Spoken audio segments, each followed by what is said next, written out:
औज़ुबिल्लाहिमिनश्शैतानिर्रजीम बिस्मिल्लाहिर्रहमानिर्रहीम अस्सलामु अलैकुम।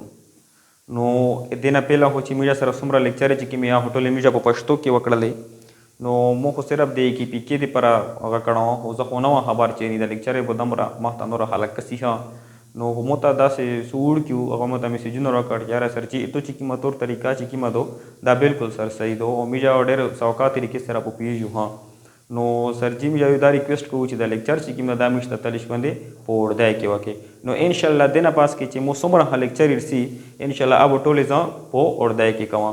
तो आज हम सबसे पहले chapter number 1 introduction to biology हमने स्टार्ट किया था।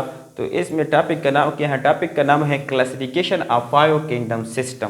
आज हम किसको डिस्कस करेंगे? Classification of five kingdom system को डिस्कस करेंगे। तो इससे पहले हमारे साथ फाइव किंगडम सिस्टम मौजूद नहीं था। इससे पहले हमारे पास क्या मौजूद था? टू किंगडम सिस्टम मौजूद था। टू किंगडम सिस्टम किसने क्लासिफिकेशन किया था? कार्लस लिनियस ने क्लासिफिकेशन किया था। किस सेंचुरी को? 1758 को, यानी 1758 को किया था। हमारे साथ पहला दो क्लासिफिकेशन मौजूद थे, एक हमारे साथ किंगडम प्लांटी था और एक हमारे साथ किंगडम एनिमलिया था।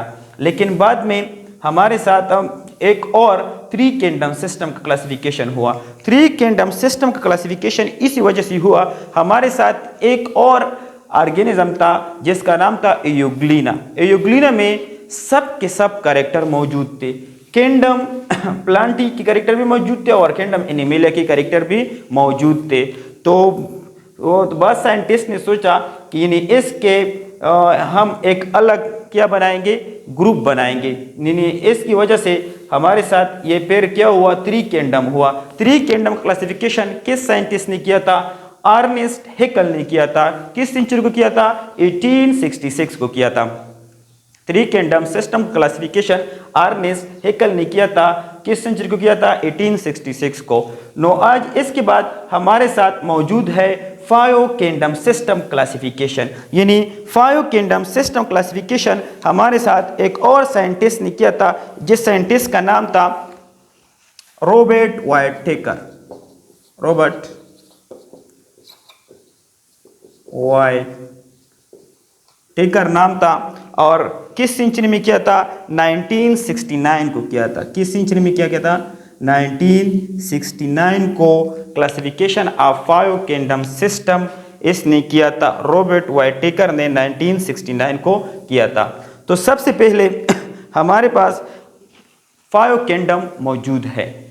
किंगडम मोनेरा मौजूद है, किंगडम प्रोटिस्टा, किंगडम फंजाई और किंगडम एनिमलिया और किंगडम प्लांटी मौजूद है। इंशाल्लाह इसको मैं एक एक को डिटेल से डिस्कस करूंगा।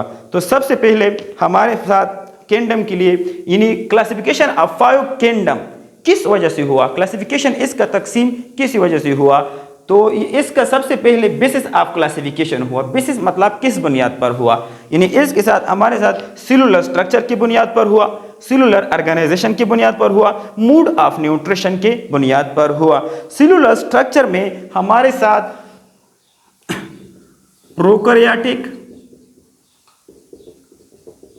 और यूकैरियोटिक मौजूद है। यानी प्रोकैरियोटिक किसको कहते हैं? प्रोकैरियोटिक जिसमें हमारे साथ नॉट ट्रू न्यूक्लियस, इसमें न्यूक्लियस मौजूद नहीं है।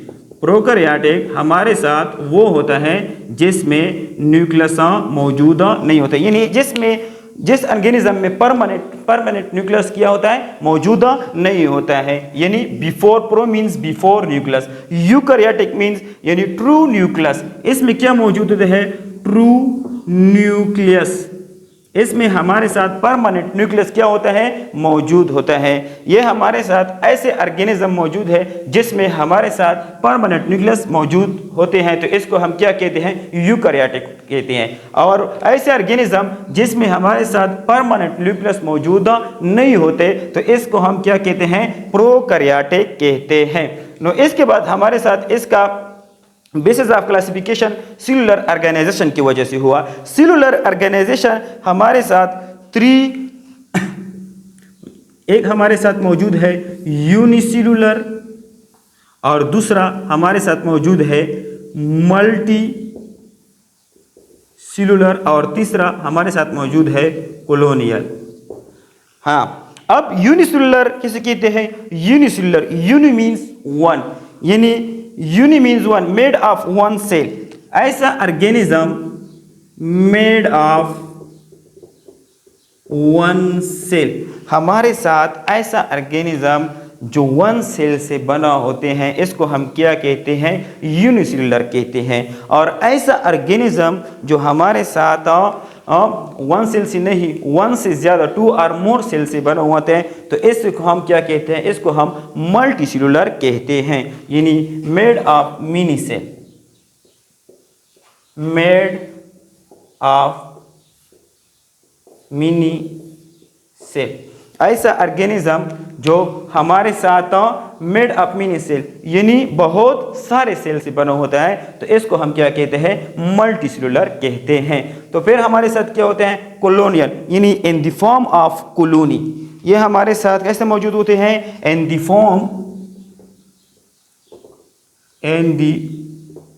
Form of colony. What is colony?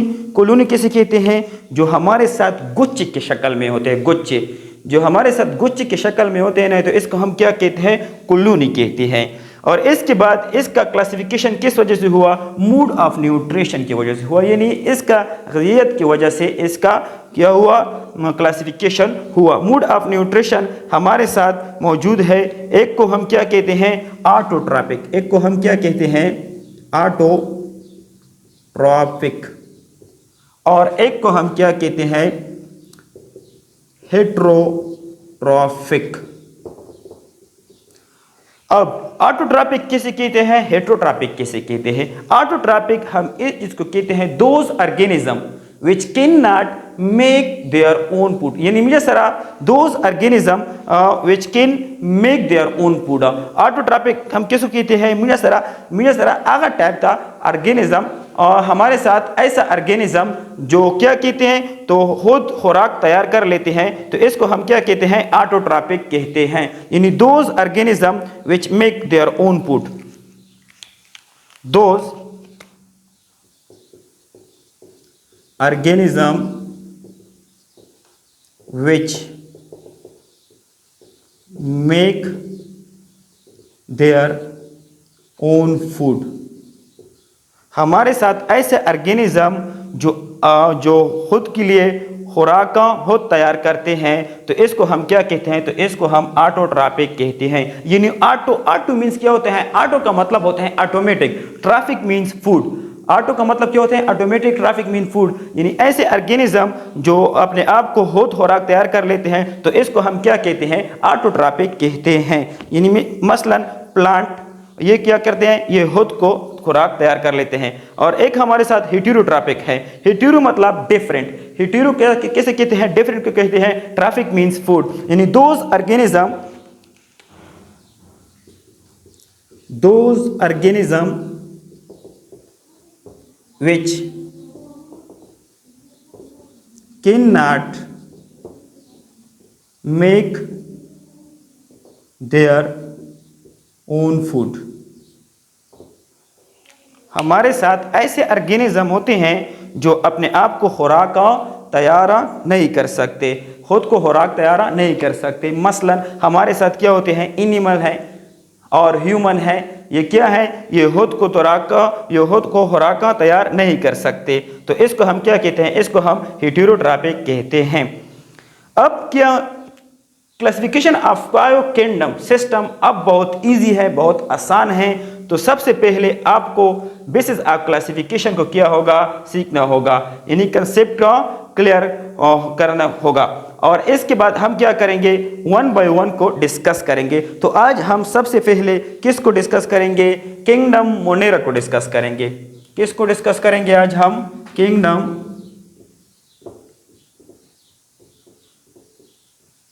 Monera को क्या करेंगे? आज हम डिस्कस करेंगे। तो सबसे पहले किंगडम मोनेरा का हम और नाम भी देते हैं, तो इसका और नाम क्या होता है? किंगडम प्रोकैरियोट भी हम उसे कहते हैं। इसको हम क्या कहते हैं?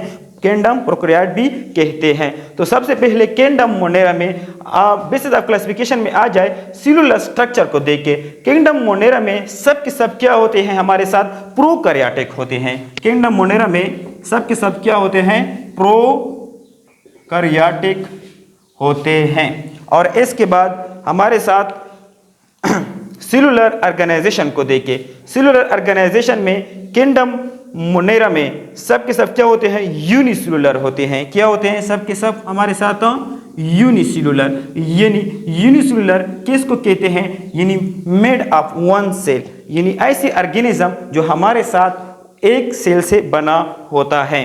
तो इसके बाद हमारे साथ मोड ऑफ न्यूट्रिशन पे आ जाए कि इसका मोड ऑफ न्यूट्रिशन क्या है। ये हमारे साथ यूनिसेलुलर और इसके साथ के साथ और भी ये क्या होते हैं, ये माइक्रोस्कोपिक भी होते हैं। यानी यूनिसेलुलर ऐसा ऑर्गेनिज्म जो हम इसको नेकेड आई के साथ नहीं देख सकते, तो फिर हम इसको किस चीज से देख सकते हैं, माइक्रोस्कोपिक से देख सकते हैं। अच्छा, इसके बाद क्या होते हैं, तो फिर इसका मोड ऑफ न्यूट्रिशन हम देखें, यानी ये हमारे साथ क्या होते हैं, कुछ ऑर्गेनिज्म इसमें ऐसे होते हैं कि क्या होते हैं, ऑटोट्रॉफिक, यानी खुराक को खुद तैयार कर लेते हैं। और कुछ ऑर्गेनिज्म ऐसे इसमें होते हैं कि ये क्या होते हैं, हेटेरोट्रॉफिक, यानी वो खुद खुराक तैयार नहीं कर सकते।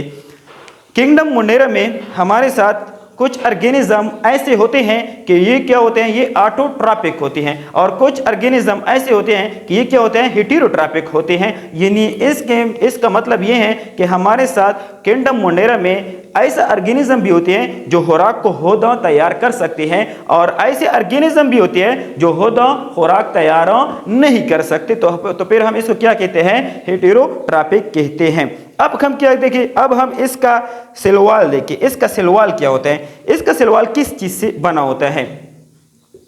इसका सेल वॉल जो है ना, ये हमारे साथ बना होता है किस चीज से, म्यूरिन से बना होते हैं। म्यूरिन, यानी इसका सेल वॉल किस चीज से बना होता है, म्यूरिन से बना होता है। म्यूरिन अब क्या होता है, व्हाट इज म्यूरिन, म्यूरिन अब क्या होता है, म्यूरिन हमारे साथ प्रोटीन और अमाइनो एसिड से बना होता है। प्रोटीन और अमाइनो एसिड से बना होता है। और इसके बाद अगर हम इसका एग्जाम्पल देखें कि इसका एग्जाम्पल क्या होते हैं, ये हमारे साथ मौजूद है सियानोबैक्टीरिया में और बैक्टीरिया में, ये हमारे साथ मौजूद है। उम्मीद है कि इंशाल्लाह आप इस लेक्चर को अच्छी तरीके से आप लोगों को समझ आई होगी। इंशाल्लाह